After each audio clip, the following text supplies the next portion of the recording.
Roman baths were places of luxury, politics, and pleasure, but someone had to keep the fires stoked, the steam flowing, and the floors clean. This video explores the quieter side of Rome's grand bathhouses, including the forgotten workers who made it all function. Welcome. Tonight we enter, not a battlefield, but a bath, not the steaming pools of luxury you may imagine, but the stone corridors behind them, narrow, damp, and always too hot. This is not a story of emperors or senators reclining in togas.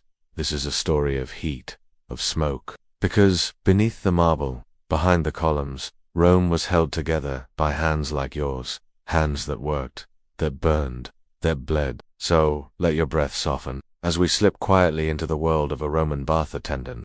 What it was really like to be a Roman bath attendant. The day begins long before the sun has warmed the tiled roofs. You are already awake, kneeling beside a fire pit, the scent of damp ash still clinging to your tunic from the night before. You are a balneator, a bathhouse attendant. Not a servant, not a slave, but not far from it. You keep the hypercost burning, a series of stone chambers below the floor, where heat from wood fires flows beneath the baths, warming the water and the tiles above. Your job is to feed these fires. Constantly, you haul wood through narrow passages, your skin slick with sweat before the first visitor even arrives. The air down here is thick, not with perfume, but with soot. You are always sweating, always tired. You cannot speak freely to the guests, but you are expected to be invisible and yet immediately present if a bucket spills, if the water is too hot, if someone demands oil for their massage. You carry water from cisterns, you scrub floors with crushed limestone and vinegar. You remove hair from the drains, from the tools, sometimes from the guests. You see everything. The merchant trying to impress a client, the senator pretending not to notice his rival, the younger men laughing too loudly in the frigidarium. But they never see you.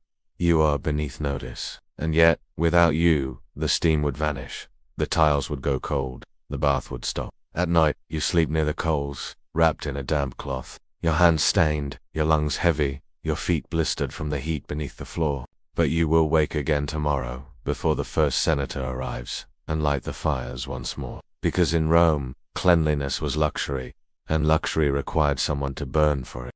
The murder in the Baths of Caracalla. The Baths of Caracalla were a marvel. Completed in the early 3rd century CE, they stretched across acres, massive halls, arched ceilings. Thousands came daily, mosaic floors that shimmered with color. Here, to sweat, to soak, to socialize. It was Rome's idea of balance, strength and softness, public grandeur with private escape. But even among the echoes of laughter and a splash of warm water, there were secrets, and one day, there was blood. We don't know his name, but the story survives. A messenger was found in the tepidarium, his body slumped, his head broken against the marble bench.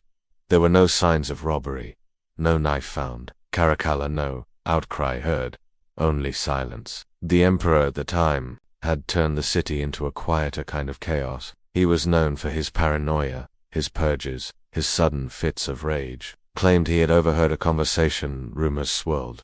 The man had carried a letter, one that should not have been seen. Some between two high-ranking officials. Others said he had refused a bribe or delivered the wrong message to the wrong man. The guards questioned the firestokers. None had seen anything, or rather, none said they had. And just like that, the waters flowed on. The tiles were cleaned, the crowd returned. Because in Rome, even death was something to be bathed away, absorbed into the stone. There is no plaque for him, no record in the official scrolls, only an anecdote, a whisper in a senator's memoir, and the knowledge that in a place built for peace, there were corners where silence could kill. The strange Roman obsession with public hygiene. To be Roman was to bathe, not once a week, not just when dirty, but daily, if you could. In grand cities like Rome, Carthage, or Ephesus, bathing was not a luxury. It was a civic rhythm, a ritual, a rite, and it was public. The thermi were open to nearly everyone, rich or poor, slave or citizen. You entered with a small fee and stepped into a world of heat, steam, and structure. But the Romans didn't simply bathe. They followed a precise sequence. First, the palestra, to stretch and exercise. Then the appetiterium, where you undressed, your clothes handed to an attendant or locked in a wooden box. Next, the tepidarium, warm air and scented oils, Then the caldarium blistering steam and hot pools. Finally, the Frid Narima cold plunge, to close the pores and cool the body. At each stage, there were tools, the strigil, to scrape sweat and oil from your skin, the unguentum, perfumed pastes massaged into your shoulders, the sponge, the pumice, the olive oil, even your ears were clean. And yet, for all this scrubbing, the bathhouse was not truly clean. The water was reused, the strigils rarely washed, the steam thick with breath, the floors were slick with oil, the pools murky with sweat. Still, to Romans, this was not about sanitation, it was about balance, warmth and cold, motion and stillness, tension and release. Cleanliness was social, performative, a mark of being part of the city, of living among others, under shared water and heat. For many it was the only moment of rest in the day, a chance to see, to be seen, to hear gossip whispered between columns. There were bathhouse poets, bathhouse deals, even bathhouse philosophers who gave lectures among the steam. It was loud, crowded, sweaty. But to Romans, this was where the self was renewed, not in solitude, until it became the quiet pulse of the Roman world. Luxury and control. The emperor's private baths, not all baths were public. Beyond the grand thermic, beyond the tiled chambers, open to the massage, there were other spaces, private baths, and at the highest level, those of the emperor, in palaces like Domus Augustana or the Palatine Hill, hidden behind marble courtyards and shaded porticos, the emperor bathed alone, or almost alone. These baths were smaller, but no less impressive, gold-flecked, mosaics, cisterns fed from mountain aqueducts, and walls lined with alabaster.